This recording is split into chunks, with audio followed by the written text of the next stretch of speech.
John என்கிற நபர் ஒரு நாள் மியூசியம்க்கு போகிறாரு.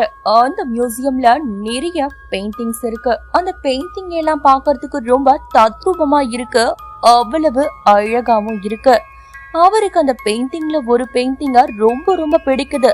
அத நிறைய விலை கொடுத்து வாங்கி வீட்டுக்கும் கொண்டு வராரு. அப்படி அவர் வீட்டுக்கு கொண்டு வந்ததுக்கு அப்புறமா நிறைய அமானுஷ்யமான நிகழ்வுகள் அவர் வீட்டுல நடக்க ஆரம்பிக்குது.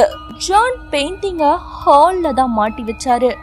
ஆனா அவர் காலையில தூங்கி எழுந்து பார்க்க சொல்ல அந்த பெயிண்டிங் அவருடைய ரூம்ல இருக்குமா. அத பார்க்க சொல்ல அவருக்கு ரொம்ப விசித்திரமா இருக்குமா. இரவு நேரத்துல நம்ம தான் தெரியாம பெயிண்டிங்க எடுத்துட்டு வந்து ரூம்ல வைக்கிறோமோ அப்படின்னு கூட யோசிக்க ஆரம்பிப்பாராம். சில நேரங்கள்ல பெயிண்டிங் மூலமா நிறைய அமானுஷ்யமான கனவுகள் அவருக்கு வருமா. இதெல்லாம் பார்த்து அவரு ரொம்பவே பயப்பட ஆரம்பிக்கிறாரு. ஒரு நாள் இந்த பெயிண்டிங்கை எடுத்துட்டு வந்தது ரொம்ப பெரிய தப்பு அப்படின்னு கூட உணர ஆரம்பிக்கிறாரு. உடனடியா அந்த பெயிண்டிங்க கொண்டு போய் குப்பை தொட்டில போட்டுட்டு வராரு.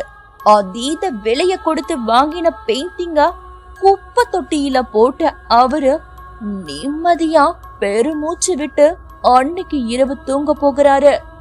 ஆனா மறுநாள் காலையில விழித்து பார்க்க சொல்ல அவர் படுத்திருக்கிற பெட்ல அந்த பெயிண்டிங் அவரையே பார்த்தபடி இருந்திருக்கு. இதற்கு மேல இந்த பெயிண்டிங்கோட தன்னால போராட முடியாதுன்னு தெரிஞ்சுக்கிட்ட அவரு பாராநார்மல் எக்ஸ்பர்ட்ட கூப்பிட்டு அந்த பெயிண்டிங்க பற்றிய தகவல்களை சொல்லி அந்த பெயிண்டிங்க கொடுத்திருக்காரு.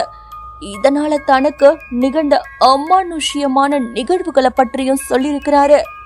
அவங்களும் அந்த பெயிண்டிங்க கொண்டு போய் அத பத்தி ரிசர்ச் பண்ணி பார்க்கிறாங்க.